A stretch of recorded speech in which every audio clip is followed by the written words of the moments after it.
యేసుక్రీస్తు వారి మహాప్రశస్తమైన నామంలో ఈ రెండవ దినం పెనియేలు ప్రార్థనా మందిరం వారు రెవరెండ్ విజయప్రసాద్ గారు నిర్వహిస్తున్నటువంటి ఈ యేసుక్రీస్తు సువార్త సభలకు విచ్చేసినటువంటి సంఘ కాపరులకు, సేవకులకు, ఉండి ప్రజలకు, చుట్టుపక్కల నుంచి వచ్చినటువంటి క్రైస్తవేతర సోదర సోదరీమణులకు నా శుభాభివందనాలు తెలియజేస్తున్నాను.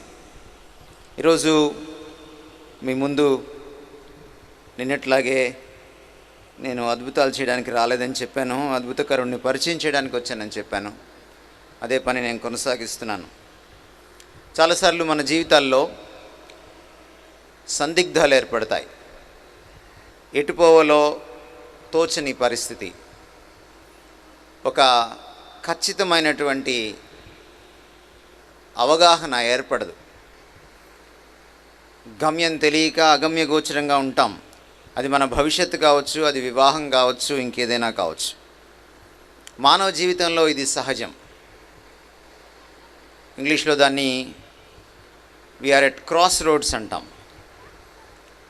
4 రోడ్లు కలిసే కూడలిని చౌరస్తా క్రాస్ రోడ్స్ అంటాం. అక్కడ నించున్నప్పుడు ఎటుపోవాలో అర్థం కానప్పుడు కొత్త ఊర్లో ఎలా ఉంటుందో జీవితం కూడా అలాగే ఉంటుంది. చాలాసార్లు అటువంటి కూడలి వచ్చినప్పుడు ఆ జంక్షన్లో నిలబడి మనం అడుగుతుంటాం పక్కన వాళ్ళని, పలానా ఊరు వెళ్ళాలంటే, పలానా దగ్గరికి వెళ్ళాలంటే ఎటు వెళ్ళాలి అని. అలా అడుక్కుంటూ వెళ్తాం, గమ్యాన్ని చేరడానికి ప్రయత్నం చేస్తాం. జీవితం కూడా అలాంటిదే, అనేకమైన సందిగ్ధాలు. అయితే సందిగ్ధాలు అన్నింటికంటే మించిన కొన్ని సందిగ్ధాలని, చాలా ప్రాముఖ్యమైన సందిగ్ధాలు, అవి పటాపంచలు చేసుకోకపోతే ఈ జీవితమే కాదు, రాబోయే జీవితం కూడా దుర్భరంగా తయారవుతుంది. అటువంటి సందిగ్ధాలని ఈరోజు నేను మీ ముందుకు తీసుకురావాలని ఇష్టపడుతున్నాను. ఇంగ్లీష్లో డైలమా అంటాం. సందిగ్ధం నెంబర్ 1, డైలమా నెంబర్ 1, దేవుని గురించిన సందిగ్ధం. The dilemma about God. ఈ దేశంలో ఎంతో జ్ఞానం పరిడవిలినప్పటికీ, మనం ఎంతో గొప్పగా ఈ దేశం గురించి చెప్పుకున్నప్పటికీ, నిజంగానే ఈ దేశం చాలా గొప్పదైనప్పటికీ కూడా మన దేశంలో దేవుని గురించినటువంటి సందిగ్ధం, డైలమా అబౌట్ గాడ్, అన్ని సందిగ్ధాల కంటే, అన్ని డైలమాల కంటే చాలా గొప్ప డైలమా. బహుశా మన దేశంలో దేని గురించి కూడా ఇంత డైలమా లేదు, ఇంత సందిగ్ధం లేదు.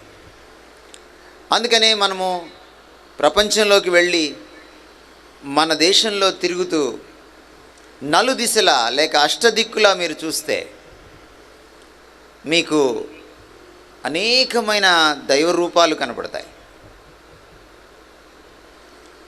దేవుడు ఒక్కడా, అనేక మందా? అదొక డైలమా. నన్ను చాలామంది అడిగారు, ముఖ్యంగా హైందవ సోదరులు, దేవుళ్ళు ఎంతమంది? ఒక్కళ్ళ లేక చాలామందా? నేను వాళ్ళకి సర్వసాధారణంగా చెప్పే మాట ఏమిటంటే, మనం సృష్టించుకున్నవాడు లేకపోతే మనం సృష్టించుకున్న దేవుళ్ళు అనేకం, మనల్ని సృష్టించిన వాడు మాత్రం ఒకడే. We have a dilemma today. దేవుడు ఒక్కడా, అనేకమా? అందుకనే చాలామంది యేసుక్రీస్తు గురించి చెప్పిన తర్వాత ఇతర దేవుళ్ళ గురించి ఏం మాట్లాడకపోయినా సరే, చాలా సందర్భాల్లో నా దగ్గరికి వచ్చి వాళ్ళు అడిగే ప్రశ్న ఏమిటంటే, మీరు చెప్తున్నట్టు యేసే దేవుడైతే మరి పలానా దేవుడు దేవుడు కాదా, పలానా దేవుడు దేవుడు కాదా అని అడుగుతుంటారు. అది మీరు నిర్ణయించుకోవాలని చెప్తాను నేను వాళ్ళకి. ఎందుకంటే దేవుడు ఒక్కడే అయినప్పుడు ఆ దేవుడు ఎవరో చెప్పాక, దేవుడు ఎవరు ఇంతమంది మధ్యలో అనేది తెలుసుకోవాల్సింది సత్యాన్వేషే, మనం కాదు చెప్పాల్సింది. ఎందుకు వచ్చింది ఆ ప్రశ్న? దేవుడి గురించి అంతసేపు మాట్లాడిన తర్వాత మరి అలాగైతే ఎక్స్ దేవుడు కాదా, వై దేవుడు కాదా, జెడ్ దేవుడు కాదా అన్న ప్రశ్న ఎందుకు వచ్చిందంటే ఇంకా డైలమా పోలా. మనసులో ఎక్కడో దేవుళ్ళు చాలామంది అన్నటువంటి భావన, విశ్వాసం. చాలామందికి మరొక డైలమా, దేవుడు భౌతికమా లేక భౌతికేతరమైనవాడా? ఈ పదార్థ ప్రపంచంలో ఉంటాడా దేవుడు? చాలామందికి దేవుడు భౌతికమైనవాడు. ఓ పక్కన పరమాత్మ అంటూనే భౌతికమైన రూపేణ, భౌతికమైన వస్తు రూపేణ, భౌతికమైన రూపాలు కల్పించి ఆయన్ని పూజిస్తూ ఉంటారు. ఈరోజు వాళ్ళని మీరు అడిగితే వాళ్ళకి ఖచ్చితమైన సమాచారం వాళ్ళ దగ్గర లేదు. ఏమో పెద్దలు చెప్పారు, మేము చేస్తున్నాం అంతే. సందిగ్ధం, దేవుడి గురించిన సందిగ్ధం. ఒక్క మన దేశంలోనే కాదు, అనేకమైన దేశాల్లో, ఈరోజు మానవ ప్రపంచంలో చాలామంది దేవుణ్ణి మనిషి అనుకుంటారు. అందుకనే మనుషుల్ని దేవుళ్ళని చేస్తుంటారు. ఆడియో రిలీజ్ ఫంక్షన్ అప్పుడు సినిమా వాళ్ళు ఇలా చెప్తుంటారు, ప్రేక్షక దేవుళ్ళు అంటుంటారు. లేకపోతే మీరు సినిమా చూడరు, అందుకని మిమ్మల్ని దేవుళ్ళని చేస్తారు. ఏ ఈనాడు పత్రికో, సాక్షి పత్రికో, లేకపోతే ఇంకేదో స్వాతి పత్రికో, వాళ్ళు అప్పుడప్పుడు తమ పాఠకులకి ఏదైనా తాయిలాలు ఇచ్చేటప్పుడు, పాఠకుల్ని పొగిడేటప్పుడు, ముఖ్యంగా స్వాతి పత్రికలో పాఠక దేవుళ్ళు అంటారు. లేకపోతే మీరు పత్రిక కొనరు, అందుకని మిమ్మల్ని దేవుళ్ళు అంటారు.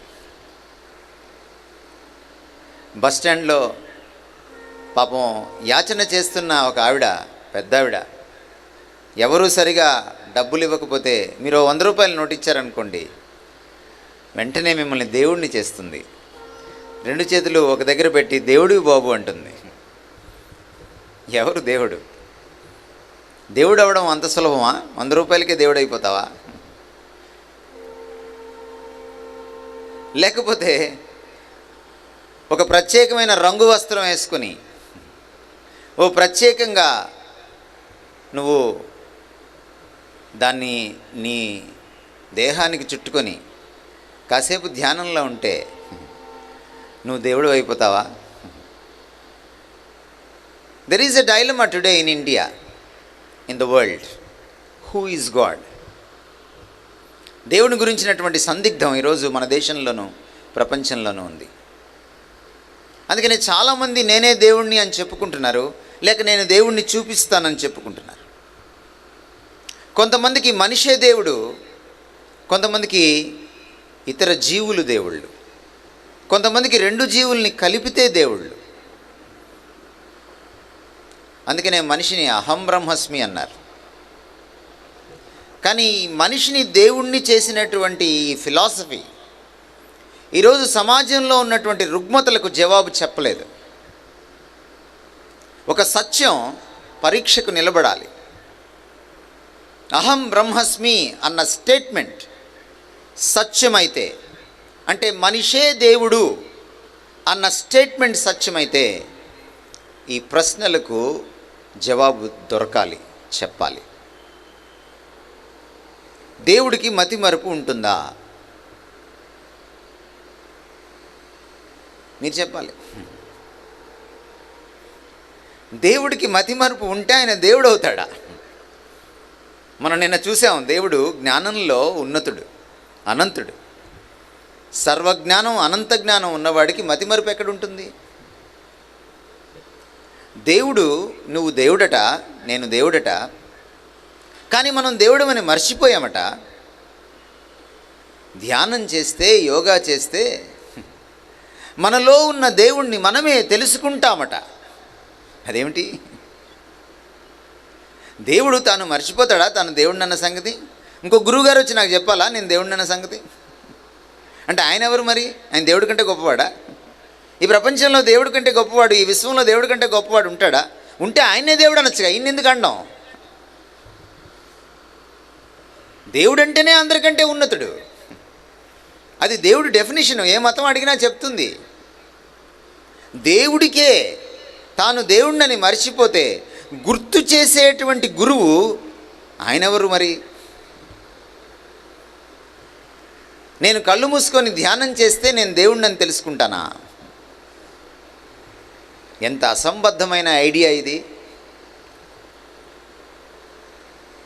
రెండో ప్రశ్న, అహం బ్రహ్మస్మి అన్నది సత్యమైతే, అంటే మనిషే దేవుడు అన్నది సత్యమైతే, ఈరోజు నేరాలు ఘోరాలకు కారణం ఎవరు? చంపుతున్నది ఎవరు? రేప్ చేస్తున్నది ఎవరు? దోచుకుంటున్నది ఎవరు? నల్లధనాన్ని కూడబెట్టుకుంటున్నది ఎవరు? మోసం చేస్తున్నది ఎవరు? అబద్ధాలు ఆడుతున్నది ఎవరు? భార్యకు తెలియకుండా సెటప్పులు పెట్టేది ఎవరు? కూతురిని కూడా చూడకుండా అత్యాచారం చేసే తండ్రులు ఎవరు? ప్రియుడి కోసం కన్న బిడ్డల్నే రాచి రంపాన పెట్టే తల్లులెవరు? పేపర్లో చదవట్లేదా? వీళ్ళంతా దేవుళ్ళేనా? అహం బ్రహ్మస్మి అనేవాళ్ళు జవాబు చెప్పాల్సినటువంటి విషయాలు ఇవి. నడి రోడ్డు మీద నరికేస్తున్నారే, వాళ్ళెవరు? అప్పుడప్పుడు మన కాలు ఎవరికైనా తగిలితే దేవుడికి కాలు తగిలిందని లెంపలేసుకుంటాం కదా. దేవుడి కాలు దేవుడికి తగిలితే సారీ ఎవరికి చెప్తున్నావు? అప్పుడప్పుడు నీ కాలు నీకే తగిలి తట్టుకొని పడతావు, ఎవరికి సారీ చెప్తావు? ఆయన దేవుడే, నేను దేవుడే, ఇద్దరూ దేవుళ్ళు అయినప్పుడు ఎవరికి సారీ చెప్పాలి? దేవుడి కాలు దేవుడికి తగిలితే తప్పే ఉంది, మరి సారీ ఎందుకు చెప్పాలి? అంటే చెప్పినోడు మనిషి, చెప్పించుకున్నాడు దేవుడా? ఎవరు దేవుడు? మనం చేసే ప్రతి పనిలో ఈ డైలమా కనపడుతుంది. భగవంతుని గురించిన డైలమా ఈరోజు మన దేశంలో ఉంది. అన్ని ప్రశ్నల కంటే సర్వోత్తమమైన ప్రశ్న, కీలకమైన ప్రశ్న దేవుడెవరు అన్న ప్రశ్న. దేవుని గురించిన సందిగ్ధం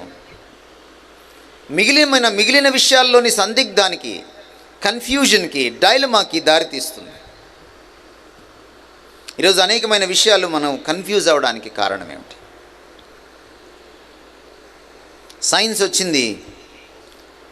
సైన్స్ వచ్చిన తర్వాత దేవుణ్ణి సీన్లోంచి తీసివేసింది. మనకి టీవీ 9లో మాట్లాడుతూ ఉంటారు చాలాసార్లు నాస్తికులు, గోగినేని లాంటి వాళ్ళు. దేవుడు లేడని కొంతమంది, ఉన్నాడని కొంతమంది. ఏమిటి డైలమా? మీరు ఈరోజు పేపర్ చదివి ఉంటారు. ఈరోజు పేపర్లో ఒక ప్రత్యేకమైన ఆర్టికల్ వచ్చింది రోబో గురించి. చదివారా? ఒక లేడీ రోబో మాట్లాడింది మానవులను ఉద్దేశించి హైదరాబాద్లో. దాన్ని పతాక శీర్షికన వేశారు ఈనాడు, సాక్షి తదితర న్యూస్ పేపర్స్. రోబో చాలా విషయాలు చెప్పింది మానవులకి. చిన్న ప్రశ్న, అంత అందమైన, అంత తెలివి కలిగిన, అంత సునిశ్చితమైన మాటలు మాట్లాడగలిగిన ఆ రోబో గురించి రాస్తూ 62 హావభావాల్ని మార్చగలదట ఆ రోబో. 62 హావభావాల్ని, ఫేషియల్ ఎక్స్ప్రెషన్స్ని.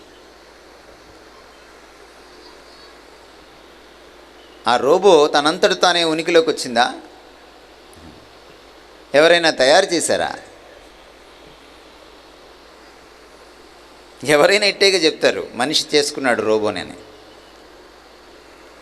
హ్యూమనైడ్ రోబో అది, అంటే మనిషికి ప్రతీకగా చేసినటువంటి ఒక రోబో. మరి అంత అద్భుతమైన రోబో తయారు చేయడానికి ఓ తెలివి కలిగిన మనిషి కావాలి. మరి మనిషి అంతటి వాడిని తయారు చేయడానికి దేవుడు అక్కర్లేదా? నాస్తికులు ఎక్కడున్నారు? వాళ్ళ బుర్రలు ఎక్కడున్నాయి? ఒకవేళ రోబో కానీ గాలివాన్లో పుట్టుంటే, సునామీలో పుట్టుంటే, భూకంపంలో పుట్టుంటే, తనంతట తానే ఉనికిలోకి వచ్చుంటే నేను కూడా నాస్తికుడిని అయిపోతాను. ఎందుకంటే మనిషి కూడా తనంతట తానే ఉనికిలోకి రావడానికి అవకాశం ఉంది. మనిషి కంటే ఎంతో చిన్నదైన రోబో. ఇద్దరు రోబోలకి పెళ్లి చేయమనండి, పిల్లలు పుడతారేమో చూద్దాం. అంత సీన్ లేదు.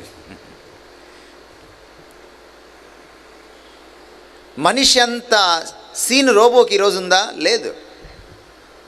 సృష్టికర్త ఎప్పుడు సృష్టము కంటే గొప్పవాడు. మనిషి ఎప్పుడు రోబో కంటే గొప్పవాడు. రోబోని సృష్టించడానికి మనిషి అంత మేధావి కావాలంటే మనిషిని సృష్టించడానికి ఇంకెంత పెద్ద మేధావి కావాలి? ఆయన మనిషి కంటే ఇంకెంత పెద్ద మేధావి, గొప్పవాడై ఉండాలి. నాస్తికులు కాస్త ఇంగిత జ్ఞానం ఉపయోగిస్తే వాళ్ళకి అర్థమైపోతుంది కదా దేవుడున్నాడని. ఈరోజు దేవుని గురించిన డైలమా క్లాస్ రూమ్లో ఉంది, కాలేజీలో ఉంది, క్యాంపస్లో ఉంది, రచ్చబండ దగ్గర ఉంది, దేవాలయం దగ్గర ఉంది, ఎక్కడ చూసినా ఉంది. అందుకనే దేవుణ్ణి తెలుసుకోవడం చాలా ప్రాముఖ్యమైన విషయం. నేను నిన్న చెప్పినట్టుగా దేవుడే దేవుణ్ణి పరిచయం చేసుకోగలడు, ఇంకెవరూ చెప్పలేరు. మీకు ఈ పాత సినిమా పాట గుర్తుండుంటుంది. గోదావరి జిల్లా ఇది, మీ జిల్లాకు సంబంధించిన పాటే. గోదావరి గట్టుంది, గట్టు మీద చెట్టు ఉంది, చెట్టు మీద పెట్టుంది, పిట్ట మనసులో ఏముంది? ప్రశ్న మాత్రమే వేశాడు కవి, జవాబేది? మీరు చెప్తారా? గోదావరి గట్టు మీద ఉన్న, చెట్టు మీద ఉన్న, పిట్ట మీద ఉన్న, పిట్టలో ఉన్న మనసు ఏంటో గోదావరి వాసులు? గోదావరి గట్టునున్న, చెట్టు మీద ఉన్న పిట్ట మనసులో ఏముందో చెప్పలేని మనం భగవంతుడిని మనంతటా మనం ఎలా తెలుసుకోగలం?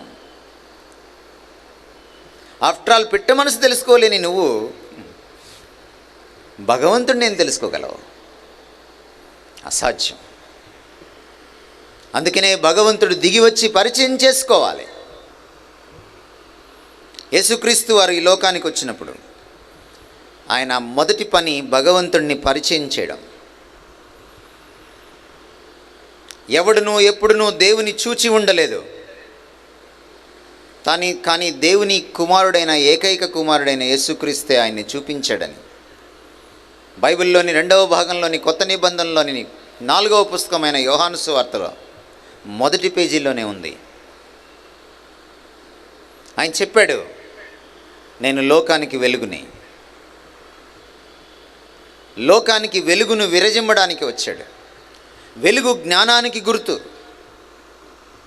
అందుకనే దేవుణ్ణి పరిచయం చేస్తానని చెప్పిన గురువు గారికి ఆ పేరు వచ్చింది. గురు అంటే సంస్కృతంలో వెలుగునిచ్చేవాడు, భగవంతుని గురించిన వెలుగునిచ్చేవాడు, చీకటిని చంపువాడు. గుహ్ అంటే చీకటి, రుహ్ అంటే చంపడం. చీకటిని చంపి అంటే అజ్ఞానాన్ని పారద్రోలి విజ్ఞాన వెలుగులు విరచిమ్మేవాడు గురువు. యేసుక్రీస్తు వారు అన్నారు శిష్యుల్ని పిలిచి, గురువులని పిలవబడకండి, నేనొక్కడినే గురువుని. ఎందుకన్నాడు ఆ మాట? ఎందుకు చెప్పాడు ఆ మాట? ఇంతమంది గురువులు వచ్చిన తర్వాత కూడా మన పూర్వీకులు ఎందుకు ఇలాగా ఉపనిషత్తులో అడిగారు? తమసోమ జ్యోతిర్గమయ. తామసి అంటే చీకటి, అంధకారం అంటే అజ్ఞానం. తమసోమ చీకటిలో కొట్టుమిట్టాడుతున్నాం. జ్యోతిర్గమయ మమ్మల్ని వెలిగించు, విజ్ఞానపు వెలుగుల్లోకి మమ్మల్ని నడిపించు. Lead me from darkness to light, from ignorance to knowledge. అంధకారం నుంచి వెలుగులోకి నడిపించు, అజ్ఞానం నుంచి విజ్ఞానంలోకి నడిపించు. ఎవరిని గురించిన జ్ఞానం? భగవత్ జ్ఞానం. ఇన్ని 100 మంది గురువులు వచ్చాక ఎందుకని క్వశ్చన్ మార్క్? ఇంకా వెలుగులోకి నడిపించమని అడుగుతున్నారు. ఆ ఉపనిషత్తులోని ఆ మాటకు, ఆ ప్రార్థనలోని ఆ 2వ లైన్కు ఏమైనా జవాబు దొరికిందా? యేసుక్రీస్తు వారు పరిచయం చేసుకున్నారు. అందుకనే నేను లోకమునకు వెలుగుని. దేవుడు అన్న మాట వ్యుత్పత్తార్థంలోకి మీరు తెలుగులో వెళ్ళి చూస్తే వెలుగు అన్న మాట నుంచి పుట్టింది. వెలుగు జ్ఞానానికి గుర్తు. భగవద్జ్ఞానం ఎప్పుడైతే ఉంటుందో, భగవంతుని గురించిన సందిగ్ధం ఎప్పుడైతే తొలగిపోతుందో, అనేక రకాలైన సందిగ్ధాలు, అజ్ఞానాలు తొలగిపోతాయి, కన్ఫ్యూజన్స్ వెళ్ళిపోతాయి, క్లారిటీ వస్తుంది జీవితంలో. ఈరోజు మనకు తెలుసు మన జీవితంలో క్లారిటీ లేదని. సినిమాల్లో విలన్లు కూడా చెప్తున్నారు జీవితం అన్నాక కొంచెం క్లారిటీ ఉండాలని. కానీ ఉందా క్లారిటీ? లేదు. పక్కింటోడు డాక్టర్ అయితే నువ్వు డాక్టర్ అవుతావు, ఎదిరింటోడు ఇంజనీర్ అయితే నువ్వు ఇంజనీర్ అవుతావు, వాడు పారాయణలో చేరితే నువ్వు కూడా పారాయణలో చేరుతావు, వాడు ఫ్రీ చైతన్యంలో చేరితే నువ్వు కూడా ఫ్రీ చైతన్యంలో చేరుతావు. క్లారిటీ లేదు, కాపీయే. దేవుని గురించిన క్లారిటీ వచ్చినప్పుడు మనిషికి అన్ని విషయాల్లో క్లారిటీ వస్తుంది. దేవుని గురించిన సందిగ్ధం, కన్ఫ్యూజన్ తొలగిపోయినప్పుడు మనిషికి అన్ని రకాల సందిగ్ధాలు, కన్ఫ్యూజన్స్ తొలగిపోతాయి. జీకే చెస్టర్టన్ అనేటువంటి ఒక ఇంగ్లీష్ మేధావి దేవుడి గురించి ఒక అద్భుతమైన మాట చెప్తాడు. సూర్యుడితో పోల్చి చెప్తాడు. మనం సూర్యుడిని ప్రత్యక్షంగా చూడలేం, కానీ సూర్యుడు లేకుండా దేన్ని చూడలేం. పగలుండదు ఇక్కడ సూర్యుడు లేకపోతే. ఇలానే ఉంటుంది. కరెంటు పోయిందంటే మళ్ళీ భయంకరమైన చీకటి. మనం సూర్యుడిని ప్రత్యక్షంగా చూడలేం, కానీ సూర్యుడు లేకుండా దేన్ని చూడలేం అని చెప్పి ఆయన అంటాడు 3వ లైన్లో, మనం దేవుణ్ణి ప్రత్యక్షంగా చూడలేం, కానీ దేవుణ్ణి తెలుసుకోకుండా దేన్ని సరిగా తెలుసుకోలేమంటాడు. నిన్ను నువ్వు తెలుసుకోవాలన్నా, ప్రపంచాన్ని తెలుసుకోవాలన్నా, జీవితాన్ని అర్థం చేసుకోవాలన్నా, భవిష్యత్తు నీకు అర్థం కావాలన్నా, ఈరోజు దేవుడి గురించి మొదట నీకు అర్థం కావాలి. అందుకని యేసుక్రీస్తు వారు వచ్చారు. తాను వెలుగు అని చెప్పుకున్నారు. కేవలం చెప్పుకోవడమే కాదు, ఆయన చూపించాడు. ఈరోజుకి ఆయన లాంటి వ్యక్తిత్వం ఈ ప్రపంచంలో ఎవరికీ లేదు, ఎవరికీ లేదు. ఈ మధ్యకాలంలో ఓ సర్వే జరిగింది. గత 1000 సంవత్సరాల్లో, సహస్రాబ్దిలో 1000 సంవత్సరాల్లో ప్రపంచాన్ని అత్యంత ప్రభావితం చేసినటువంటి వ్యక్తి ఎవరు, ఫిగర్ ఎవరు అని చూస్తే చాలామందిని తీసుకున్నారు. ఈ 1000 సంవత్సరాల్లో 1000 సంవత్సరాల్లో చాలామంది మహానుభావులు పుట్టారు, పోయారు. చాలామంది సైంటిస్టులు పుట్టారు, చాలామంది గురువులు, మహాత్ములు పుట్టారు, గొప్ప గొప్ప వాళ్ళు పుట్టిపోయారు. ప్రపంచమంతా సర్వే చేస్తే క్రైస్తవులు కాదు చేసింది సర్వే, క్రైస్తవేతరులు. తేలింది ఏమిటంటే ఈ సహస్రాబ్దిని, పోయిన సహస్రాబ్ది కూడా కాదు, ఈ సహస్రాబ్దిని కూడా, ఎందుకంటే ఆయన పోయిన సహస్రాబ్ది మొదట్లోనే పోయాడు, వెళ్ళిపోయాడు. ఈ మరణాన్ని గెలిచి పైకి లేచి పరలోకానికి ఎక్కిపోయాడు. ఎక్కిపోయి 2000 సంవత్సరాలు అయిన తర్వాత కూడా ఈ 1000 ఏళ్లని ఎవరు అత్యంత ప్రభావితం చేశారంటే నెంబర్ 1 జీసస్ క్రైస్ట్ అని తేలింది. ఎందుకని ఆ వ్యక్తిత్వం అలాంటిది. దేవుడే వచ్చి మనిషిగా మన మధ్య సంచరించినప్పుడు, నడిచే దేవుడిగా మన మధ్య ఉన్నప్పుడు ఆయన అద్భుతమైనటువంటి వ్యక్తిత్వాన్ని ప్రదర్శించాడు. ఆయన జ్ఞానం చూసి పండితులు అబ్బురపడ్డారు. మీరు లూకాసు వార్త 2వ అధ్యాయం చదివితే ఆయన ప్రజ్ఞకు వారు విస్మయముందిరని ఉంటుంది. ఆయన జ్ఞానం చూసి, ఆయన జ్ఞానపు మాటలు చూసి అరెస్టు వారెంట్ తీసుకెళ్లిన పోలీసు వాళ్ళు అరెస్టు చేయకుండా భయపడి వెనక్కి వచ్చేశారు. ఎందుకయ్యా అరెస్ట్ చేయలేదు, నీ చేతిలో అధికారం ఉంది కదా అంటే, ఆయన మాట్లాడినట్టు ఎవరు మాట్లాడలేదు అన్నాడు పోలీస్ ఆఫీసర్. పోలీసుల్ని భయపెట్టిన వ్యక్తిత్వం. ఆయన మాట్లాడితే పెద్ద పెద్ద మత గురువులు వాళ్ళకి ఎదురు మాట్లాడడానికి లేకుండా అయిపోయింది. మహాపండితులు, జ్ఞానంలో దిట్ట, అద్భుతమైన వ్యక్తిత్వం. ఆయన ఒక పక్కన నీచమైన వాళ్ళతో, నిమ్నజాతి వాళ్ళతో, పాపులతో, పతితలతో, వేశ్యలతో మధ్యలోకి వెళ్ళి కుష్ఠరోగుల్ని సైతం స్పృశిస్తూ వారి మధ్య ఆయన సంచరించిన ఏమాత్రం మలినం అంటుకోనివాడు, ఏమాత్రం పాప పంకిలం కానివాడు, ఏ కోశానా పాపమెరుగనివాడు. అద్భుతమైన వ్యక్తిత్వం. బోధకులంతా ఒక ఎత్తు, ఈయన ఒక ఎత్తు. మత గురువులంతా ఒక ఎత్తు, ఈ గురువు ఒక ఎత్తు. మనుషులంతా ఒక ఎత్తు, ఈ మనిషి ఒక ఎత్తు. ప్రవక్తలంతా ఒక ఎత్తు, ఈ ప్రవక్త ఒక ఎత్తు. ఈరోజు కొంతమంది ఆయన్ని కేవలం ప్రవక్తగానే చూపించాలనుకుంటున్నారు. ఎవరైతే ప్రవక్తగానే చూపించాలనుకుంటున్నారో, యేసు ప్రవక్తనా దేవుడా అని ఈరోజు డిబేట్లు పెడుతున్నారు. దానికి డిబేట్ ఏం అక్కర్లా, చాలా సింపుల్ ప్రశ్నలు అడుగుతాం మేము, మీరు జవాబు చెప్తే చాలు. మీరు చెప్తున్నటువంటి గొప్ప ప్రవక్తకి ఈ ప్రవక్తకున్న లక్షణాలు ఉన్నాయా? బైబిల్లో కానీ ఖురాన్లో కానీ ఈ రెండింటిని మీరు ఏది తీసుకున్నా సరే, ఏ ప్రవక్త అయినా మరణాన్ని గెలిచాడా? చెప్పండి. ఏ ప్రవక్త అయినా ఈయన లాంటి వ్యక్తిత్వం ఉందా? ఏ ప్రవక్త అయినా కన్యకకు జన్మించాడా? ఏ ప్రవక్త గురించైనా హోలీ, పవిత్రుడు అన్నమాట ఉందా ఖురాన్లో? ఏ ప్రవక్త గురించైనా కలామల్లా అని ఉందా ఖురాన్లో? అంటే దేవుని వాక్కు అని ఉందా? ఏ ప్రవక్త గురించైనా రుహల్లా అంటే దేవుని ఆత్మ, పరమాత్మ అని ఉందా? లేదు. ఈ ఒక్కడి గురించే ఉంది.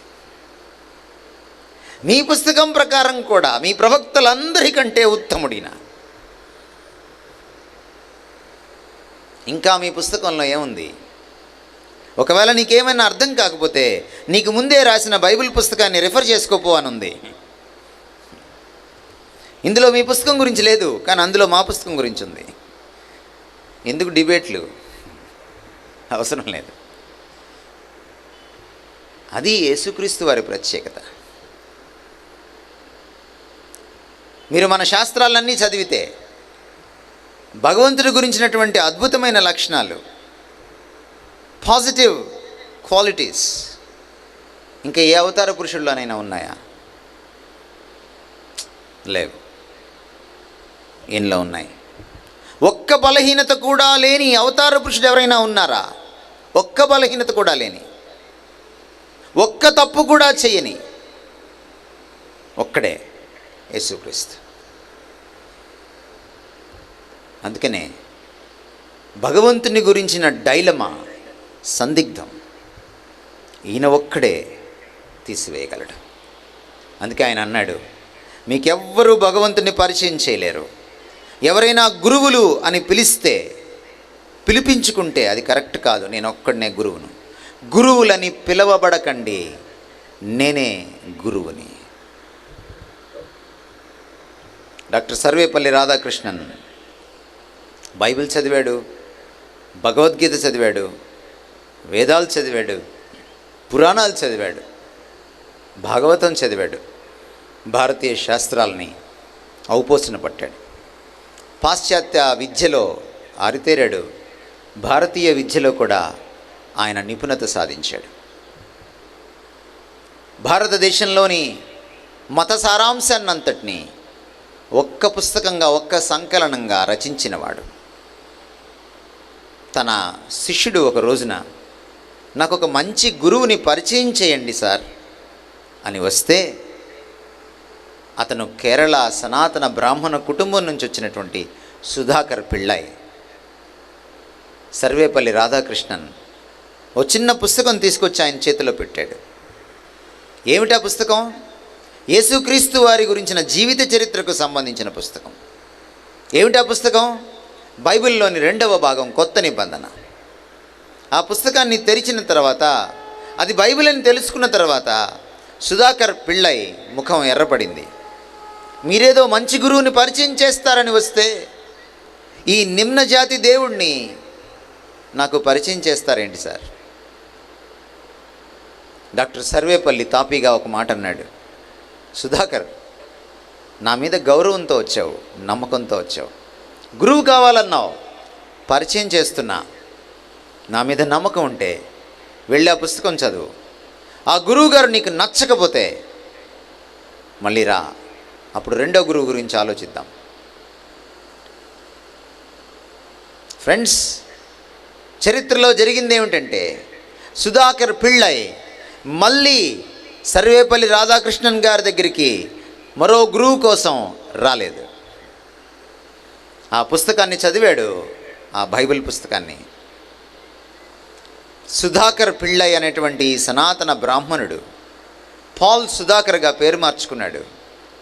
యేసుక్రీస్తు శిష్యుడయ్యాడు. భారతదేశం అంతటా తిరిగి ఖైదీల మధ్య యేసుక్రీస్తు ప్రేమ సువార్తను ప్రకటించాడు. ఆ సేవలోనే నిమగ్నమై చనిపోయాడు.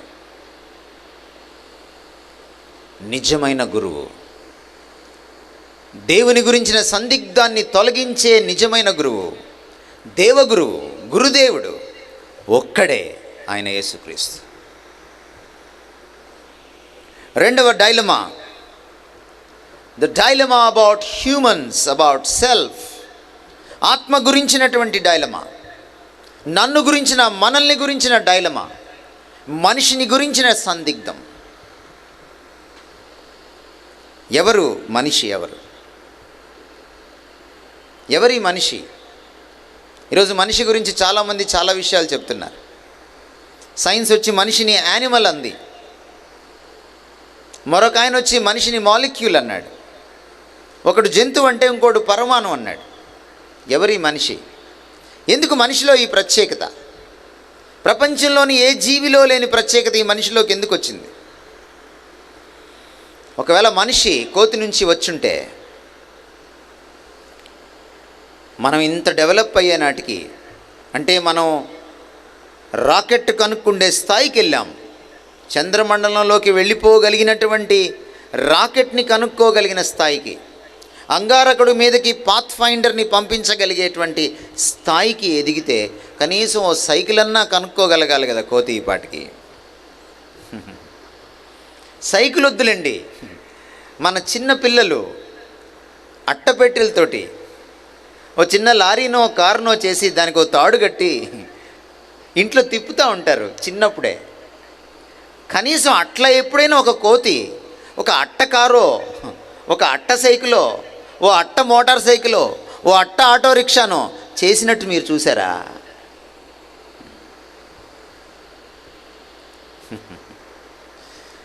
మనిషి కోతి నుంచి వచ్చాడా? అదేలా? నేను శ్రీకృష్ణదేవరాయ యూనివర్సిటీలో అనంతపూర్లో మాట్లాడుతున్నప్పుడు దాదాపు 18 సంవత్సరాల క్రితం మనిషి కోతి నుంచి రాలేదు అన్న సెమినార్ తీసుకుంటున్నప్పుడు head of the department, zoology department పైన కూర్చున్నారు స్టేజ్ పైన. అయిపోయిన తర్వాత ప్రశ్నోత్తరాల సమయం స్టార్ట్ అయింది. ఒక కుర్రాడు లేచి, ఒక స్కాలర్, యూనివర్సిటీ స్కాలర్, నన్ను అడిగాడు, ఏంటి సార్ మీరు మనిషి కోతి నుంచి రాలేదు, జంతువు నుంచి రాలేదని చెప్తున్నారు? కోతి కూడా ట్రైనింగ్ ఇస్తే చాలా విషయాలు మనిషిలాగే చేస్తుంది, చాలా పక్షులు మనిషిలాగే మాట్లాడతాయి, చాలా జంతువులు మనిషిలాగా ప్రవర్తిస్తాయి అని నన్ను అడిగాడు. అప్పుడు నేను అతన్ని ఒక చిన్న ప్రశ్న అడిగాను. వాటికి ట్రైనింగ్ ఎవరిచ్చారు అని అడిగాను. మనిషికి ట్రైనింగ్ ఇస్తే మనిషే ఇస్తాడు, కోతికి లేకపోతే పక్షికి అలా మాట్లాడడానికి ఎవరు ట్రైనింగ్ ఇస్తారు? మళ్ళీ మనిషే ఇవ్వాలి అనగానే కాలేజీలో వాళ్ళందరూ నవ్వేశారు. వాళ్ళకి అర్థమైపోయింది. కోతి తనంతట తానే ట్రైనింగ్ ఇచ్చుకొని అది ఒక భాష రాయగలిగితే, కోతి నేను కోతిని అని 4 అక్షరాలు రాయమనండి చాలు, తనంతట తానే ట్రైనింగ్ ఇచ్చుకొని.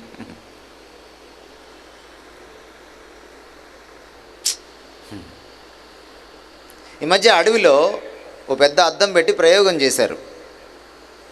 కోతి ఎలా ప్రవర్తిస్తుంది, జింక ఎలా ప్రవర్తిస్తుంది, అడవి దున్న ఎలా ప్రవర్తిస్తుంది, ఒక చిరుత ఎలా ప్రవర్తిస్తుంది, ఒక సింహం ఎలా ప్రవర్తిస్తుందని అన్నీ ఒకలాగే ప్రవర్తించాయి. ఒకదానికి కూడా అది అర్థం అని తెలియదు. అక్కడేదో జంతువు ఉందని చెప్పి కాసేపు పోట్లాడి వెళ్ళిపోయినాయి. అంత తెలివి వాటికి. కొన్ని వేల సంవత్సరాల నుంచి కోతి మామిడి పండు చీకుతూనే ఉంది. నిన్న మీ ఉండిలోకి వస్తుంటే మామిడి తాండ్రి అని అమ్ముకుంటూ వెళ్తున్నాడు. మామిడి పండుని తాండ్రి చేసుకుంటున్నారు మీరు, దాన్ని మీరు కచ్చా మ్యాంగో అని చాక్లెట్లు చేసుకుంటున్నారు, దాన్ని మీరు ప్రియా పచ్చళ్ళు పెట్టుకుంటున్నారు, దాంతో మీరు అనేక రకాలైనటువంటి వస్తువులు తినుబండారాలు చేసుకుంటున్నారు. చివరికి ఐస్ క్రీమ్ కూడా చేసుకుంటున్నారు, ఐస్ ఫ్రూట్లు కూడా చేసుకుంటున్నారు.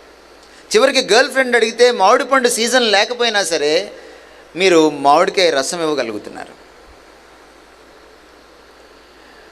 ఇంత తెలివి ఎక్కడి నుంచి వచ్చింది? బైబిల్ మొదటి పేజీలో చెప్తోంది, మనిషిని దేవుడు ప్రత్యేకంగా సృజించాడు. ఈరోజు రోబో అలా ఎందుకు మాట్లాడుతుంది? రోబోలో 62 రకాల హావభావాలు, ఎక్స్ప్రెషన్స్ ఎక్కడి నుంచి వచ్చాయి? రోబోకి అన్ని తెలివితేటలు, అన్ని ఫీలింగ్స్, అన్ని ఇమోషన్స్ ఎక్కడి నుంచి వచ్చాయి? మనిషి తన పోలికలో రోబోని చేసుకున్నాడు. అందుకనే రోబో మనిషి పోలికలో కనపడుతోంది. మనిషి ప్రదర్శించినటువంటి ఆ సామర్థ్యాల్ని ప్రదర్శిస్తోంది. దేవుడు కూడా మనిషిని తన పోలికలో చేసుకున్నాడు. అందుకనే ఆయనకు సృజనాత్మకత ఉంది, నీకు సృజనాత్మకత ఉంది. ఆయనకు భావావేశాలు ఉన్నాయి, నీకు కూడా ఉన్నాయి. ఆయనకు తెలివితేటలు ఉన్నాయి, నీకు కూడా ఉన్నాయి. ఆయనకు హృదయం ఉంది, నీకు కూడా ఉంది. ఆయనకు ప్రేమ అంటే ఏంటో తెలుసు, నీకు కూడా ప్రేమ ఉంది. ప్రేమ కోసం తప్పిస్తావు. ఆయనకు పవిత్రత ఉంది, ఆయనకు నైతిక విలువలు తెలుసు. అందుకనే నీకు కూడా నీతి న్యాయాలు ఏంటో తెలుసు. అందుకనే ప్రపంచంలోని ఏ జీవి ఇన్ని వేల సంవత్సరాలుగా ఎక్కడ వేసిన గొంగలి అక్కడిలాగే ఉంది. No development. ఒక్క జీవిలో ఈరోజు డెవలప్మెంట్. మీరు ఆంథ్రోపాలజీ చదవండి, జువాలజీ చదవండి, 2 పక్క పక్కన పెట్టుకొని చదవండి. ఆంథ్రోపాలజీ పుస్తకాన్ని ఎడం చేతిలో, జువాలజీ పుస్తకాన్ని కుడి చేతిలో పెట్టుకొని చదవండి. జువాలజీ కొన్ని వేల సంవత్సరాల నుంచి ఒక్కలాగే ఉంది. No development. కానీ ఆంథ్రోపాలజీ మనిషి గురించిన శాస్త్రం, మానవ శాస్త్రం. మనిషి ఎంతగానో డెవలప్ అయ్యాడు. లాంగ్వేజ్లో, కమ్యూనికేషన్ స్కిల్స్లో, టెక్నాలజీలో, సైన్స్లో, సంబంధ బాంధవ్యాల్లో, సంస్కృతిలో, అనేకమైన విషయాల్లో. ఒకటే కారణం, ఈ ప్రపంచంలో పెద్ద పెద్ద మేధావులు మనుషుల గురించి అనేకమైన విషయాలు చెప్పారు. ఉదాహరణకి Seneca, man is a social animal అన్నాడు. మనిషికి సంబంధం గురించినటువంటి తపన ఉంది. మనిషి సంబంధం కోసం తపిస్తాడు. జంతువుకి మనిషికి ఇదే తేడా అన్నాడు సెనేకా. కానీ సెనేకాని మీరు అడగండి, ఎందుకు మనిషి సోషల్ యానిమల్? మనిషి ఎందుకు సాంఘిక జంతువు, సంఘ జీవి? ఆ సంబంధం గురించిన తపన, ఆ ప్రేమ సంబంధం గురించిన తపన మనిషిలోకి ఎక్కడి నుంచి వచ్చింది? సెనేకా దగ్గర జవాబు లేదు. బైబిల్లోకి రండి, జవాబు ఉంది. ఒక మేధావి అన్నాడు, మనిషి నవ్వే జంతువు అన్నాడు, లాఫింగ్ యానిమల్ అన్నాడు. ఆయన అడగండి, ఎందుకు ఏ జంతువు నవ్వలేదు? మనిషి ఒక్కడే నవ్వగలడు. పాపం రాజశేఖర రెడ్డి గారు చెప్పారు, నవ్వడం ఒక యోగం, నవ్వించడం ఒక భోగం, నవ్వకపోవడం ఒక రోగం అని. నవ్వడం ఎంత అద్భుతమైన విషయం. ఏ జంతువు చేయలేని పని నువ్వు నేను చేయగలుగుతున్నాం. ఎక్కడి నుంచి వచ్చింది? బైబిల్ మీరు చదవండి. దేవుడు నవ్వుచున్నాడని కీర్తనల గ్రంథం 2వ అధ్యాయంలో ఉంది. దేవుడు నవ్వగలడు, నువ్వు నవ్వగలవు, నేను నవ్వగలను. ఎందుకంటే ఆయన పోలికలో మనల్ని సృజించాడు. కానీ మీరు ఆ సైంటిస్ట్ని, సదరు సైంటిస్ట్ని అడిగి చూడండి, why man is a laughing animal, ఎందుకు నవ్వగలడు? చెప్పలేడు. నేను గమనించాను, నేను కనుక్కున్నాను ఇది అంటాడంతే. ఎందుకు మనిషి ఒక్కడే నవ్వగలడు? చెప్పలేడు. మరొక ఆయన అన్నాడు, man is a thinking animal అన్నాడు. మనిషి ఆలోచించే జంతువు అన్నాడు. అడగండి ఆ సైంటిస్ట్ చొక్కా పట్టుకొని, ఆ సైకాలజిస్ట్ని అడగండి, ఎందుకు మనిషి ఒక్కడే ఆలోచించగలడు, ఆలోచనాపరుడు? నాకు తెలియదయ్యా. కానీ జంతువులకు లేని ఆలోచన, మేధ మనిషికి ఉంది. ఇది మాత్రం నేను గమనించాను, ఇది వాస్తవం అని మాత్రమే చెప్పగలడు. కానీ మీరు బైబిల్లోకి రండి, ఇందులో ఉంది మన దేవుడు, మనల్ని అందరినీ సృజించిన దేవుడు, ప్రతి మతాన్ని, ప్రతి కులానికి సంబంధించినటువంటి వాడిని సృష్టించిన దేవుడు, ప్రతి దేశానికి, విదేశానికి సంబంధించిన వాడిని సృష్టించిన ఏకైక సృష్టికర్త అయిన దేవుడు ఆలోచనాపరుడు. అందుకనే మనం ఆలోచనాపరులం. మనిషిని గురించిన డైలమా బైబిల్ దగ్గరకు వచ్చినప్పుడు తొలగిపోతుంది. ఈరోజు మానవ సమాజంలో ఎందుకు ఇన్ని సమస్యలు వచ్చాయి మీరు ఎప్పుడైనా ఆలోచించారా? ఈరోజు మనకు అనేకమైనటువంటి రోగాలు ఉన్నాయి. కేవలం క్యాన్సరో, లేకపోతే ఎయిడ్సో, లేకపోతే టైఫాయిడో, లేకపోతే హెపటైటిస్ బినో కాదు. మన సామాజిక రోగాలు చాలా ఉన్నాయి మనకి. ఈరోజు కులం అనే రోగం ఉంది మనకి. ఎవరిని చొక్కా పట్టుకుంటే వాళ్ళ కులాన్ని నిరూపించుకునే పరిస్థితి లేదు. తహసీల్దార్ దగ్గర నుంచి సర్టిఫికెట్ తెచ్చుకోవడం తప్ప మన కుల మూలాలు ఎవ్వరికీ తెలియదు.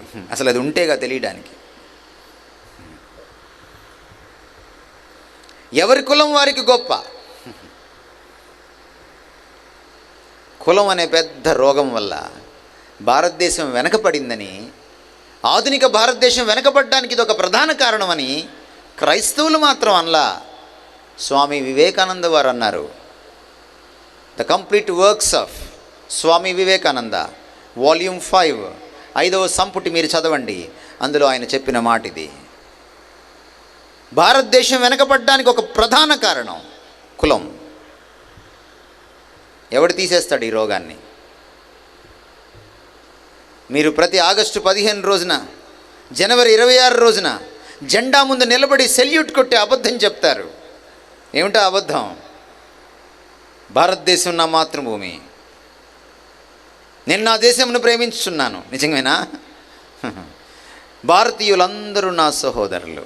అదే రోజు సాయంత్రం మీ అమ్మాయికి పెళ్లి చూపులైతే వేరే కులం వాడికి మీ అమ్మాయికి పెళ్లి చూపులు జరగవు. మీ అమ్మాయి క్లాస్మేట్ వచ్చి ఇంకొక కులం వాడు మీ అమ్మాయిని నేను ఇష్టపడుతున్నాను అని అంటే మీ అమ్మాయి చేతినివ్వవు. ఆ ఉదయమే చెప్తావు జెండా ముందు, భారతీయులందరూ నా సోదరులని. ఈ దేశంలో దేశభక్తి ఎక్కడి నుంచి వస్తుంది? దేశభక్తిని చంపేటువంటి విషయం కాదా కులం? ఈ దేశంలో ధనిక పేద తేడా లేదా? ఈ దేశంలో డబ్బున్నోడికి ఒకటి, డబ్బు లేనివాడికి ఒకటి లేదా? ఈ మధ్య జేసుదాస్ గారు మాట్లాడుతుంటే యూట్యూబ్లో నేను విన్నాను. ఆయన ఇంకా కెరియర్ పూర్తిగా ఆయన పరిడ వెళ్ళకముందు, ఆయన ఖ్యాతిలోకి రాకముందు వాళ్ళ అమ్మగారికి బాగలేకుండా అయిందట. మీకు తెలుసు, గాన గంధర్వుడు కేజే జేసుదాస్. 8,000 బిల్లు అయింది, హాస్పిటల్ బిల్లు. 8,000 అక్కడ పెడితేనే ఆపరేషన్ అన్నారు, చికిత్స చేస్తామన్నారు. ఆ విషయం ఆయన తలుచుకొని మళ్ళీ ఇంకో మాట చెప్పాడు. కొన్ని సంవత్సరాలు అయినాక మళ్ళీ హాస్పిటల్కి వెళ్ళాల్సి వచ్చింది. ఈసారి బిల్లు 40,000. 40,000 బిల్లు చూసి జేసస్ గారిని చూసి, పర్లేదు సార్ మీరు తర్వాత ఇవ్వండి అన్నారట.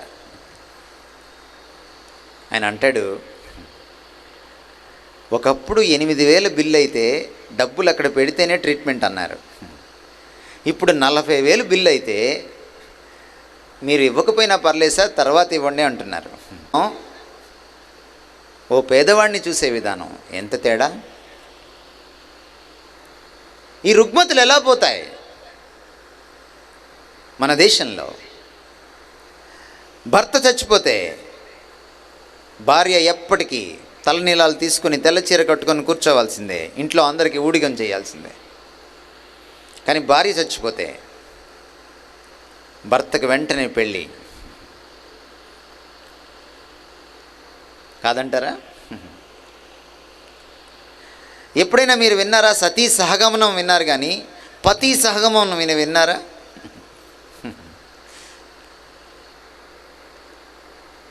భర్త చచ్చిపోతే ఆ చితిమంట మీద భార్యని తగలబెట్టచ్చు, కానీ భార్య చచ్చిపోతే ఆ చితిమంట మీద భర్త తగలబెట్టడం ఎప్పుడైనా మీరు విన్నారా? మన ధర్మశాస్త్రాలు చదివితే స్త్రీ తప్పు చేస్తే ఒక శిక్ష, పురుషుడు తప్పు చేస్తే మరో శిక్ష. నిమ్న జాతి వాడు తప్పు చేస్తే ఓ శిక్ష, పెద్ద కులం వాడు తప్పు చేస్తే మరో శిక్ష.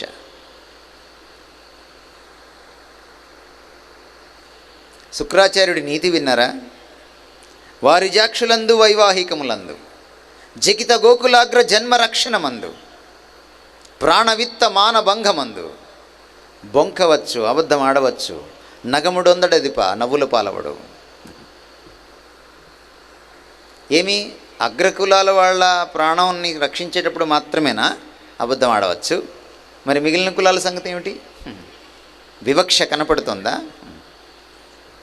చకిత గోకులాగ్ర జన్మరక్షణమందు, గోవుల్ని చంపితే కూడా ఆ సమయంలో కూడా అబద్ధాలు ఆడచ్చు.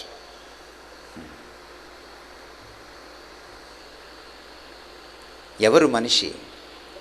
మనిషికి సమాజంలో విలువ ఎప్పుడు వస్తుంది? కానీ బైబిల్లోకి వచ్చి చదవండి, మొదటి పేజీలో ఈ మాటలు రాయబడ్డాయి. మనిషిని దేవుడు తన పోలికలో చేసుకున్నాడు, నరుణ్ణి తన పోలికలో చేసుకున్నాడు. ఆదికాండము 1వ అధ్యాయము 1వ పేజీ 26వ వచనము. ఆ నరుణ్ణి స్త్రీనిగాను పురుషునిగాను తన పోలికలో చేసుకున్నాడు.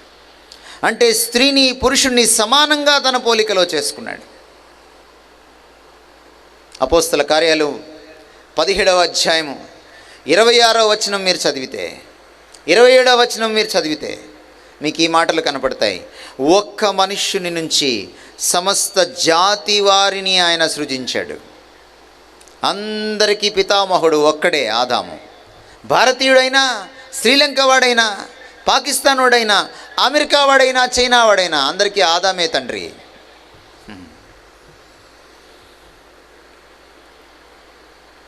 బైబిల్ ప్రకారం మన ప్రతిజ్ఞ కరెక్ట్. భారతదేశము నా మాతృభూమి, నా దేశమును నేను ప్రేమించుచున్నాను, భారతీయులందరూ నా సోదరులు. ఎందుకని? అందరూ ఆదాము నుంచే వచ్చారు కాబట్టి, అందరికీ ఆ సృష్టికర్తే కర్త కాబట్టి. దేశభక్తికి పునాది వేసే దైవభక్తికి సంబంధించిన పుస్తకం ఇది.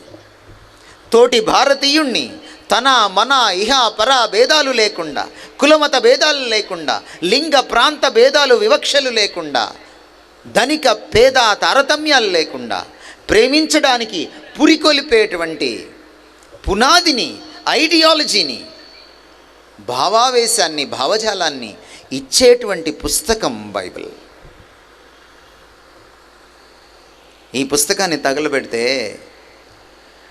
ఈ దేశానికి చేస్తున్న మేలు ఆగిపోతుంది. ఈ పుస్తకం ఈరోజు ఈ దేశంలో మదర్ తెరిస్సా ఉందంటే ఈ పుస్తకాన్ని బట్టే ఉంది. ఈరోజు ఈ దేశంలో కుష్ఠరోగుల్ని తగలపెడుతున్న రోజుల్లో వాళ్ళకి రిహాబిలిటేషన్ కట్టి, సెంటర్స్ కట్టి, అనాథలకు ఆశ్రమాలు లేని రోజుల్లో అనాథాశ్రమాలు పెట్టి, స్త్రీలను సరిగా చూడని రోజుల్లో వారిని సమానంగా చూసి వారికి కూడా పాఠశాలలు పెట్టి, కులాన్ని బట్టి చదువుకోవడానికి వసతి కల్పిస్తే అన్ని కులాల వాళ్ళు చదువుకోవడానికి సమాన హక్కు కల్పించి, పాఠ్యపుస్తకాలు లేనప్పుడు పాఠ్యపుస్తకాలు అచ్చువేయడానికి ప్రింటింగ్ ప్రెస్ తీసుకొచ్చి, వాటిని ట్రాన్స్పోర్ట్ చేయడానికి ట్రాన్స్పోర్టేషన్ లేనప్పుడు రైలు ఇంజన్ని పరిచయం చేసి, లాంగ్వేజ్ సరిగా డెవలప్ కానప్పుడు భారతదేశంలోని వందల భాషలకు, తెలుగు భాషకు సైతం గ్రామర్ని, లిపిని డెవలప్ చేసి భారతీయుల్ని విద్యావంతులుగా చేసి తత్ఫలితంగా స్వాతంత్ర్యం రావడానికి పరోక్షంగా పునాది వేసి భారతదేశానికి, ఆధునిక భారతదేశానికి, దాని నిర్మాణానికి, జాతి నిర్మాణానికి తమ దేశం కాకపోయినా పాటుపడినటువంటి క్రైస్తవ విదేశీ మిషనరీలు ఎక్కడి నుంచి వచ్చారు? ఈ పుస్తకం చదవడం వల్ల వచ్చారు. ఈరోజు మనం వేసుకుంటున్న బట్టలు, ఈరోజు మన సంస్కారం, ఈరోజు మన చదువు, మన విద్య, వీటన్నిటికీ అనేక మంది మహానుభావుల్ని పురికొల్పి స్ఫూర్తినిచ్చి ఈ దేశాన్ని ఆధునికీకరించడానికి ప్రోత్సహించిన పుస్తకం బైబిల్. అందుకనే మనిషి గురించినటువంటి ఆరోగ్యకరమైన అవగాహనను ఇచ్చేది బైబిల్. ఏ సమాజాన్ని బైబిల్ ప్రభావితం చేస్తుందో ఆ సమాజంలో సమసమాజ న్యాయం ఉంటుంది. అది కమ్యూనిజం వల్ల రాదు, లేకపోతే మరొక రాజకీయ పార్టీ వల్ల రాదు. అది కేవలం ఈ పుస్తకం వల్ల వస్తుంది. అందుకనే పరలోకంలో మీరు చూసినప్పుడు అక్కడ అన్ని భాషల వాళ్ళు ఉంటారు, అన్ని జాతుల వారు ఉంటారు, అన్ని సంస్కృతుల వాళ్ళు ఉంటారు. ఈరోజు క్రీస్తు సంఘం దానికి ప్రతీకగా భూమి మీద నిలుచుంది. భారత సమాజం కలిసికట్టుగా జీవించాలంటే క్రీస్తు ప్రబోధం మనకు కావాలి. ఎందుకు నా తోటి మనిషిని నేను ప్రేమించలేను? ఎందుకంటే అహంభావం, నేను గొప్ప. మీ ఊర్లో నేను నిన్నటి నుంచి తిరుగుతున్నాను, ఉండి నుంచి భీమవరంకి, భీమవరం నుంచి ఉండికి. మీ ఊర్లో నాకు విషయం కనపడింది, ఫ్లెక్సీల పిచ్చి కనపడింది.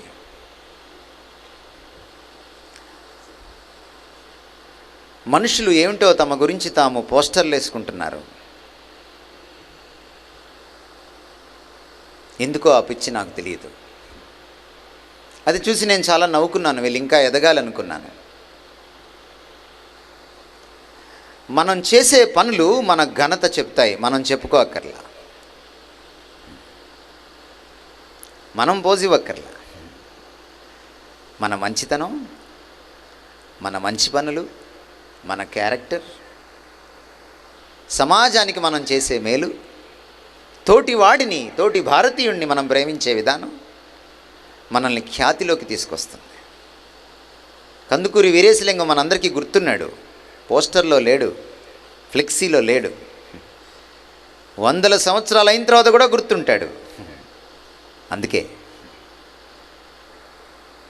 మహాత్మా జ్యోతిబా పూలే మనకు గుర్తున్నాడు, 100 సంవత్సరాలు అయిన తర్వాత కూడా గుర్తుంటాడు. అందుకే ఎందుకని నేను గొప్ప అన్న ఈ ఫీలింగ్ నా గురించి నాకు తెలియక, నా గురించి నాకు తెలిస్తే నేను గొప్పోడిని కాదని అర్థమైపోతుంది. ఎంత గొప్పవాడైనా సరే బలహీనుడే ఏదో ఒక విషయంలో. అందుకనే బైబిల్ ఒక కోణమే చెప్పట్లా, మరొక కోణం కూడా చెప్తుంది. మనిషి అద్భుతమైన వాడు, దేవుని పోలిక, దేవుడు కాదు కానీ దేవుని పోలిక. చాలా తేడా ఉంది.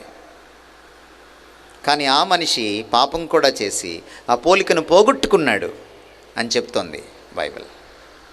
బైబిల్ కుండబద్దలు కొట్టినట్టు మాట్లాడుతుంది. ఎవరిని మెప్పించడానికి రాయలేదు ఈ పుస్తకాన్ని, ఇది దేవుడు రాయించి ఇచ్చిన పుస్తకం. అందుకే నిర్మోహమాటంగా మాట్లాడుతుంది. ఈరోజు మనిషిలో అహం ఎగిసిపడ్డానికి కారణం ఏమిటంటే ఆ అహం పాపపంకిలమైపోయింది. అందుకనే స్వార్థం చోటు చేసుకుంది. యేసుక్రీస్తు సిలువలో చనిపోయినప్పుడు దేవుడే తన అహాన్ని సిలువలో పనంగా పెట్టి చూపించాడు. నేను దేవుణ్ణి, మీకోసం క్రిందికి దిగి వచ్చాను, పరమ పవిత్రుణ్ణి, పాపము మనసులో కూడా ఆలోచనలో కూడా లేనివాణ్ణి, పాప పంకిలమైన మీ మధ్య జీవించాను, మీ పాపాన్ని నా మీద వేసుకున్నాను, నిస్సహాయుడిగా చనిపోయాను, అవమానాన్ని భరించాను, తగ్గించుకున్నాను, వినయభావాన్ని చూపించాను, దాసుడిగా చూపించుకున్నాను. ఎందుకు ఇదంతా చేశాడు?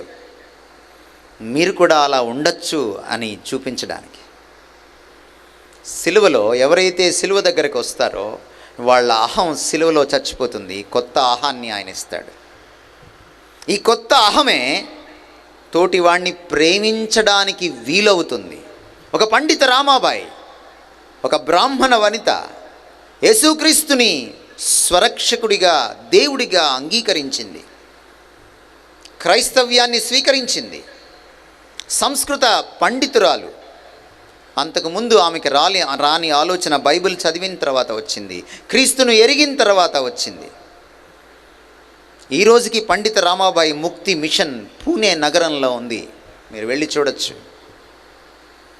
అనాథ బాలికలకు, రేప్ చేయబడినటువంటి స్త్రీలకు పుట్టిన పిల్లలను, అవమానానికి గురైనటువంటి స్త్రీలను ఆ ముక్తి మిషన్, పండిత రామాబాయి ముక్తి మిషన్ ఇంకా సాకుతూనే ఉంది, ఇంకా ఆదరిస్తూనే, పరామర్శిస్తూనే ఉంది. మొట్టమొదటి ఆడపిల్లల పాఠశాల ఆవిడే నిర్వహించింది. ఎందుకని? ఆ బ్రాహ్మణ అహం చచ్చిపోయింది, క్రీస్తు అహాన్ని పుణికిపుచ్చుకుంది, తోటి మనిషిని ప్రేమించడం నేర్చుకుంది. ఒక యుగోస్లావియా వనిత తాను ఉద్యోగం చేసుకుంటే చక్కగా లక్షణంగా ఉండొచ్చు, కలకత్తా వీధుల్లో ఉద్యోగం మానేసి అనాథల కోసం, అన్నార్తుల కోసం, తన దేశస్థులు కాని వారి కోసం, అభాగ్యుల కోసం, పతితల కోసం, ఇంట్లోంచి వెళ్ళగొట్టబడిన వారి కోసం, రోడ్ల మీద పడుకొని పందికొక్కులు, ఎలుకలు వచ్చి ముక్కు చెవులు కొరికేస్తుంటే వాళ్ళ కోసం ఓ కేంద్రం పెట్టింది. విదేశీ డబ్బులు ఆశించలా. హిందుత్వ సోదరులారా, వింటున్నారా? విదేశీ డబ్బు ఆశించలేదు ఆవిడ. కలకత్తా నగర వీధుల్లో అడుక్కుంది, ముసుగు వేసుకుని, చీర కట్టుకుని అడుక్కుంది. నేను ఈ దేశంలో ఎవరిని మరొకరి కోసం అడుక్కుండే వాళ్ళని చూడలా. ఎవడైనా తన పొట్టకోటి కోసం అడుక్కుంటాడు, అమ్మ కోసం, నాన్న కోసం అడుక్కుంటాడు. తనకు ఏమాత్రం సంబంధం లేని వాళ్ళ కోసం అడుక్కుంది. ఒకసారి ఇలా అడుక్కుంటుంటే ఆమె ముఖం మీద ఉమ్మి ఊశారు. కారు అద్దం దించి ఒకడు. ఆమె మారు మాట్లాడలేదు. తన పవిట చెంగుతో ఆ ఉమ్మిని తుడుచుకొని మళ్ళీ పక్కకు వెళ్ళి యాచన చేస్తోంది. ఈ ప్రేమ, ఈ నిస్వార్థం ఏమైపోయింది? ఆమె అహం ఏమైపోయింది? ఆమె ఆత్మగౌరవం సిలువ దగ్గర పణంగా పెట్టింది. వాళ్ళ ఆత్మగౌరవం కోసం తన ఆత్మగౌరవాన్ని కాలరాసుకునేటువంటి ప్రేమ.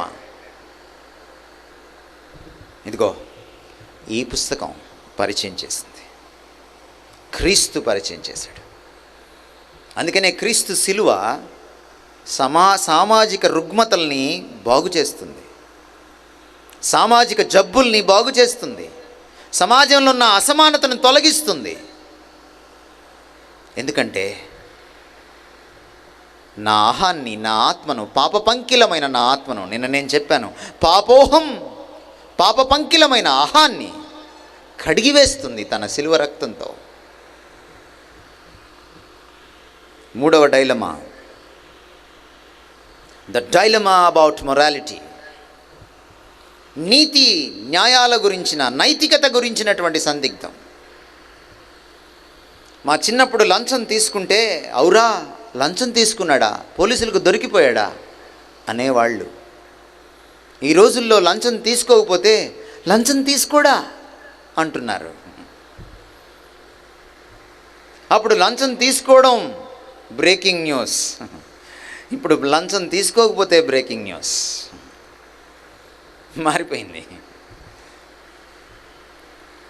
మా చిన్నప్పుడు అబ్బాయిలే అమ్మాయిలకి ప్రపోజ్ చేసేవాళ్ళు, అబ్బాయిలే అమ్మాయిల్ని చూసేవాళ్ళు. ఇప్పుడు అమ్మాయిలు ఆరితేరిపోయారు.